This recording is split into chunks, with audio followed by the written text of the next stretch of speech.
Bonjour les amis, vous avez Madame Touré Mariam Damilé, conseillère et responsable pédagogique chez Donia Blue et votre accompagnatrice pendant cette période de révision.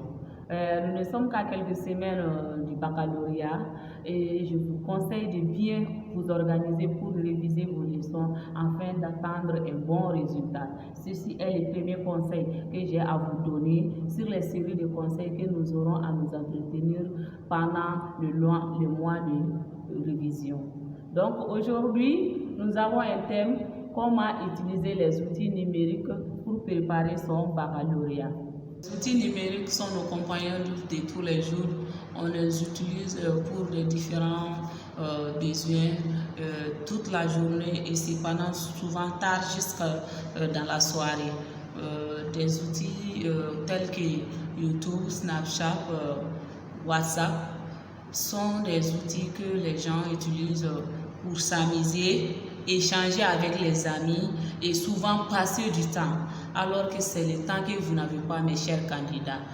Donia Blue vous propose de découvrir d'autres vertus de ces outils-là, qui est l'instruction afin de mieux vous organiser pour préparer vos examens. Nous avons WhatsApp. Je ne vais rien vous apprendre sur WhatsApp puisque vous le savez mieux que moi. WhatsApp est un outil d'échange et de distraction. Maintenant, il y a un autre côté pratique de WhatsApp qui vous permet de préparer votre examen. Un exemple typique chez nous qui est notre plateforme Donia Blue Prépare Bac on WhatsApp, qui vous enverrait des vidéos des sujets traités de mathématiques et de physique chimie et aussi des petites astuces et conseils que moi je suis en train de vous donner. Après WhatsApp, nous avons en second lieu YouTube. Et oui, YouTube.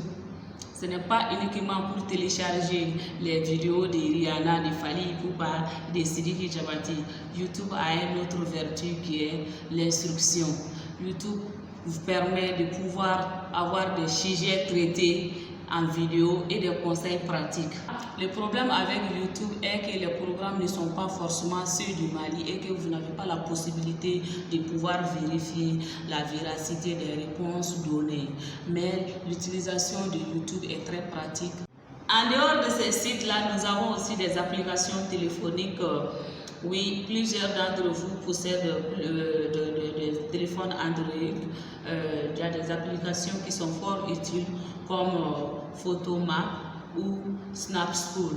Le premier vous permet de prendre en photo des sujets et de les poster sur le mur et avoir la réponse automatiquement. Et le second vous permet d'échanger sur les forums qui nécessitent une inscription. Il vous faut vous inscrire pour pouvoir intégrer le groupe. Vous envoyez vos sujets sur le groupe et vous avez des éléments de réponse qui vous permettra d'avoir une idée par rapport au sujet. Cependant, attention à ne pas utiliser ces téléphones-là et ces applications-là pendant les épreuves d'examen.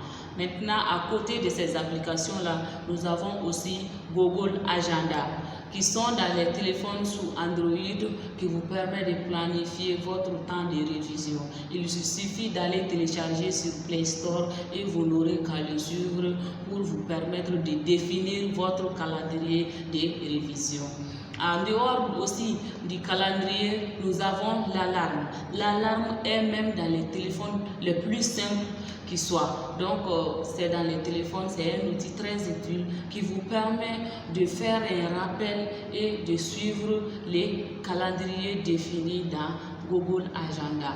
Et vous pouvez aussi simuler des sujets d'examen. Si les sujets sont de 2 à 3 heures, vous n'aurez qu'à mettre l'alarme à 2 ou 3 heures et vous y forcer de finir le sujet avant le délai. Cela vous permet de gérer le stress dans la classe et de pouvoir travailler sous pression. C'est très bénéfique.